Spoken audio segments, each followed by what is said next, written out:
Minnesota. When big boys ain't know us. All fast money, never slow us. What is going on, you guys? Brandon here, aka Browadis, and today I'm bringing you this video, which has probably been the most anticipated video on this channel, strictly because it's a video of, as you can tell by the title, the Los Angeles Lakers. The Los Angeles Lakers are a huge market team. They've got a ton of fans in every single state, in every single country. The Lakers are the Lakers. Now, let me explain something really quick before I start this video. Everybody, for whatever reason, has this weird assumption that I hate the Lakers or the Lakers are my most hated team. No, first of all, I'm a fan of one team, if you can't tell. I hate every other 29 teams in the league. I love one team and I dislike all the other teams the same. The reason I might come off as, oh, he hates the Lakers the most, or he talks the most shit about the Lakers, that's not the case. It's because, first of all, I live in San Diego. Where is Los Angeles? Literally an hour and a half to 2 hours up here, right by San Diego. So everybody around here is Laker fans. So we always joke around with each other. You know, they'll come at me, oh, the Suns suck. And I come at them, oh, the Lakers suck. It's a friendly, like, hey, there are Laker fans all around. Heck, my own family, my mom, my brother, all my relatives are Laker fans. So there's that. Second, there are Laker fans everywhere, not just here in San Diego. So it's just a lot of Laker fans speak to me. So when I talk back, it's like, oh, he's always talking about the Lakers. No, it's just that the Lakers always come up. I hate or like or dislike every other team besides the Suns the same. I don't hate one team more. And also there was that whole little rivalry that the Lakers had, you know, the Raja Bell clothesline Kobe and Steve Nash and all that. I do not hate the Lakers. I love one team and all the other teams are in the same category. So now that that's out of the way, let's get this Los Angeles Lakers season preview / prediction video underway. Oh, how the mighty have fallen. Just a couple years ago, the Lakers were championship contenders.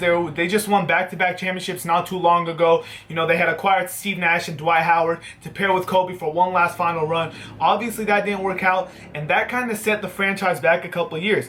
A couple years back, they ended up winning 27 games and losing 55. That was one of the worst Lakers seasons in a very long time. And then the year after that, they ended up winning 21 and losing 61 games. And then last year, they won 17 and lost 65. So they went from 27 wins 3 years ago to 21 to 17. So they've been getting worse and worse and worse for the past 3 seasons. If we're being honest, I don't think they're going to get worse than 17 wins. I mean, it's tough to get worse than 17 wins and 65 losses. They were the second worst team in the NBA last year, only to Philadelphia 76ers. They were the worst team in the Western Conference. I can only imagine how Kobe felt being such a fierce competitor, being the winner that he is, losing that many games. But we're not talking about last season. We're talking about this season. So the Lakers did add a few free agents. They added Luol Deng, which I like. Yes, you could argue Brandon Ingram is a small forward and, you know, he needs to play. He was a number 2 pick, but it's not always the best thing to have too many young players on a team. So I think Luol Deng, who's obviously a veteran, he has a lot of experience playing with different teams. I think he fits well to kind of teach that team because, yes, D'Angelo Russell, Jordan Clarkson, and Brandon Ingram, Julius Randle, those are all probably guys of the future, but it's not good to just throw them out into the fire. Like, it's good to kind of lead them in. For example, Brandon Ingram's coming off the bench. They're kind of easing him in. So, yes, they brought in Luol Deng. I think they also had one of the most confusing signings in free agency where they signed Timofey Mozgov to $16 million a year, and it wasn't even a short contract either. They gave him 4 years, over $72 million. And, okay, here, let me give you my thoughts on that really quick. So, you know, the whole thoughts around every single media outlet was, wow, the Lakers are idiots. They overpaid Timofey Mozgov so badly. You know, they're so stupid. To me, okay, $16 million, yes. Let's not lie to ourselves. That is a little bit of an overpay, but I don't think it's as bad as what people are making it. A lot of people are making it seem like it's the worst thing in the world. No, you got to remember the salary cap was going up. Players like Mike Conley are getting $30 million a year. So $16 million for Mozgov, do I think that was an overpay? Yes, a little, but I don't think it's that bad. They needed a big, you know, Tariq Black is not going to start. Zubac is not going to start yet. Julius Randle's a power forward. So I do like the signing for the Lakers. Maybe not at that price, but I do like the signing. Here's where I think the bad part of it came in. Like I said, the bad part to me was not how much money they gave him. The bad part to me was they called him the second free agency started. It's like he was at the top of their list. And I understand they needed a big man, but you don't think Timofey Mozgov would be there in a couple of days? Why wouldn't the Lakers try to get somebody else? Try for a bigger name. And if that doesn't work, I'm pretty sure Mozgov is still going to be there. I think the biggest thing about that, the biggest thing that irked me and I think should have irked Laker fans was they literally called him not even the next day free agency started. They called him at midnight. The second free agency started. He was one of the first free agents to get an offer from the Lakers. So I think that's the crazy part to me. Not as much that they brought him in, but just how they did it. Nonetheless, they needed a big. Mozgov's going to start for them. He's not a bad player. He just won a ring in Cleveland a couple years ago. So, yeah, they brought in some nice free. They also got Jose Calderon, which I don't think they really wanted him as a player. It was more about the pick that they got. So they received a pick by taking on Jose Calderon's contract. But obviously, the biggest splash that the Lakers made was not in free agency. Yes, they brought in Luol Deng. They brought in Timofey Mozgov, but the biggest splash that they made by being the second worst team in the league, they got the second pick and they drafted Brandon Ingram. Now, Brandon Ingram is consensus. He was known as the second best player in the draft behind Ben Simmons, but a lot of people actually have him as the better player. So the Lakers feel like they got someone who, I don't want to say can take over Kobe's spot, but I think they feel like they got someone who in a couple years they can pair with D'Angelo Russell to kind of make that the star duo of this franchise going forward. Russell and Ingram. Like I said, though, he's not going to be starting right away. They're kind of easing him in. So for all you Laker fans who are expecting him to come in and average 20 points a game, that is not going to happen. But with Ben Simmons going down with a foot injury, I do believe right now Brandon Ingram could be the favorite for Rookie of the Year if he was starting. Him coming off the bench doesn't completely kill his chances, but I think the sooner the Lakers start him, the better. But their mindset is just, don't throw him into the fire right away. Kind of just let Luol Deng start. Luol Deng is aging anyway, so before you know it, he's going to be... First of all, Luol Deng has those Tom Thibodeau minutes on his body, so he's not going to last very long, and then Ingram will take his spot. So, if you ask me, I do like the Ingram pick. There were just two players in the draft who are the clear top two, Simmons and Ingram. So the Lakers were going to take whoever fell to them. I do like that pick. D'Angelo Russell... This guy is hard to predict. He could come out and... So last year we all know about Byron Scott kind of having a leash on him because of... I don't want to say because of the whole snitch situation, but more so because Byron Scott doesn't really like to play rookies, and it was also Kobe's farewell tour, so they kind of let Kobe... just, lead the team last year and just chuck up a bunch of shots. So there's that outlook. Oh, Russell didn't play that much. He's going to star this year. But there's also the outlook that D'Angelo Russell did start at the beginning of last year. He was in the starting lineup, and then he got benched. So a lot of people put that on the way he was playing, and a lot of people put it just because Byron Scott doesn't like rookies. Either way, we're going to find out the player D'Angelo Russell really is this upcoming season. If you look at Summer League and preseason, D'Angelo Russell has looked really good. In the Summer League, it looked like he developed a nice post game, which is rare because he's 6'3", 6'4", so you don't see a post game from that many players of his height. So I think that was nice. And then you watch him in preseason, he just dropped 33 points the other night against Denver. Devin Booker had 34, by the way. No, I'm just joking. So D'Angelo Russell dropping 33 points, that's a really good sign. In my personal opinion, I think Russell is going to shine this year without Kobe on the team. I'd give him...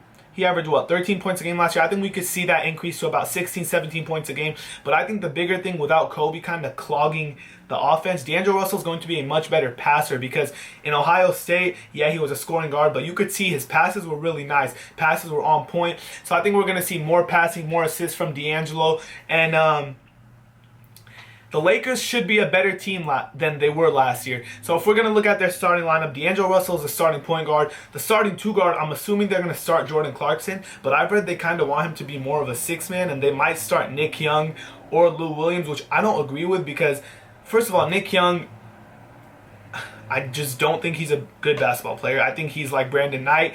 If he shoots a lot, he's going to score a lot, but anybody could do that. I don't think he's efficient. He's not a good defender. I don't like Nick Young. I don't think he should be starting, especially next to D'Angelo Russell, because although they could say they're over the whole situation, there's always going to be something there. And then for them to be starting Lou Williams, he is a prototypical six-man. Why would you try to take Clarkson and put him as a six-man when you already have I don't know.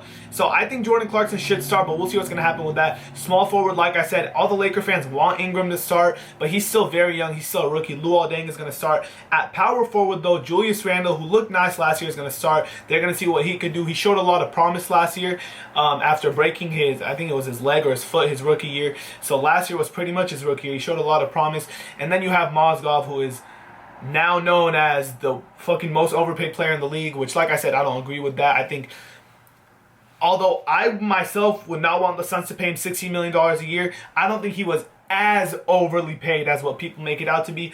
And then you have Larry Nance coming off the bench, Zubac. They also signed Yee. I don't like that signing, but it's not like you're going to lose anything. So I think the Lakers are going into the season with the mindset of, we're not going to make the playoffs, so let's just try to see what we have here and what we can keep going forward. Because you always gotta set a core for a team. Like the Warriors, obviously, their core, I don't want to say it, but Kevin Durant, Steph Curry, Klay Thompson, fucking Draymond Green. And then you have a lot of pieces who, just as you saw, were movable, such as Harrison Barnes, Mo Spates, Andrew Bogut. So they weren't part of the core. So now the Lakers, I feel like they're going to take this season to know, who is going to stick around and who do we kind of, if we do have to get rid of them, maybe trade them or let them go in free agency, we don't mind. I think the core should be D'Angelo Russell, Jordan Clarkson, Julius Randle, and Brandon Ingram, obviously. And then all the other, maybe Larry Nance too, and then all the other players are kind of movable. But down to my prediction. The Lakers have went from 27 wins 3 years ago to 21 wins to 17 wins and 65 last year. Like, this is not the LA Lakers I grew up watching. This is not the same Lakers team that I was watching beat on the Suns for years and years and years. This is a different Lakers team. They're rebuilding. If you're a Lakers fan and you don't think your team is rebuilding, you need to get your foot out of your ass, because that's what it is. As hard as it is to admit, because the Lakers do have 16 championships and they're just known as always being higher up than everybody else. They are the Los Angeles Lakers. You got to see it for what it is. You got to admit what it is. The Los Angeles Lakers are rebuilding. They have no chance at making the playoffs this year. This year, it's extremely tough to go from 17 wins last year to 40 wins without adding a LeBron James or Kevin Durant. And the Lakers struck out on all the big-name free agents, just like they have been doing for the past couple of years. They struck out on Chris Bosh, LaMarcus Aldridge, DeAndre Jordan, LeBron James, Carmelo Anthony. We're talking like years in the past. I'm going to give the Lakers an improvement this year. I don't think there's any way they get worse. There's no way they get worse than 17 wins. Call me crazy if you think the Lakers are going to get worse. I don't agree with you. Vegas has the Lakers at 24 wins. I'm going to go a little bit higher. Winning 17 last year, I think... I just don't see how they improved that much. It's Luol Deng and Mozgov. But then you have D'Angelo Russell should be getting better, and then the post-Kobe effect. Nobody really has that huge pressure of, oh, Kobe's watching me and all that. I'm going to give the Lakers... I'm going to give them 25 to 26 wins. I don't think that's bad at all. If you're a Laker fan and you're expecting, like 40, 45 wins in the playoffs, I think you need to sit down and check yourself, because it's hard to go from 17 wins to a playoff team unless you're adding a fucking Michael Jordan in his prime. So I think I'm going to give the Lakers about 25 wins. I don't think that's bad at all. An 8-win improvement. Hey, as a Suns fan, I'll take an 8-win improvement. I'm sure any team in the league would take an 8-win improvement. Playoffs are not within reach yet for the Lakers, not yet. But there's no denying that franchise is finally going in the right direction. They've kind of finally accepted that, hey, we're rebuilding. We gotta look towards the draft. They've been trying to sign these big name free agents, and I don't know whether it was Kobe was still playing there, or I don't know what it was, but the free agents were just refusing to sign in LA, and I'm sure the Lakers were shocked because, like I said, this is LA. This is the team of the NBA. Like, I'm sure they were shocked when LeBron and Kevin Love and Chris Bosh and DeAndre Jordan all turned them down. So I think now they finally accepted, hey, we need to look towards the draft, start winning with our own draft picks before we try to sign any big name free agents. And hey, if we hit on our draft picks, we don't even need any free agents. We could just build on what we have. So I think there's going to be a big year for D'Angelo Russell. They got to figure out that shooting guard situation. I think Jordan Clarkson should start. They're going to see what they have with Brandon Ingram. He's very, very thin, but he says he's put on a lot of weight, so they're going to see what they have with that. And I think for Laker fans, this is going to be a funner team to watch than last year. Although they might not be a championship team or a playoff team, there's no denying they're going to be a funner team to watch. And yeah, the playoffs should not be the goal if you're a Laker fan. If you disagree with me, I think you're in for a long season. But if you're a Laker fan and your expectations are kind of low, you're going to be in for a fun season. Thank you guys so much for watching this video. I repeat myself, I do not hate the Lakers any more than I hate the Rockets or Thunder or Spurs or Celtics or 76ers. Every single team I dislike except for the Suns. It's just funny because there's a lot of Laker fans right here. All my family's Laker fans. All my friends are Laker fans. So we just joke around. So if it comes off as me hating the Lakers extra or whatever, that's not the case. I just joke around with all my friends, so I guess it carries on into my vlogs. Brawadis is out, and coming up with the next video on this channel, it is going to be my very own Phoenix Suns prediction. Oh, and one thing for the Laker fans to watch out for. For Laker fans that they have to watch out for is they're most likely going to lose their draft pick. They are not going to have a first round pick next season unless they pull a repeat of last season where they only win like 17 or 18 games, because their pick is gone to Philly, except it is top 3 protected. Meaning, let me explain that for those who don't know. If the Lakers draft number 1, 2, or 3, just like they did last year. Last year they drafted number 2 because they played very bad and they lost 65 games. They get to keep their pick. But if their pick is anywhere from number 4 to number 30, which it most likely will be, it gets sent over to the Philadelphia 76ers. So I think if you're a Laker fan, you gotta hope.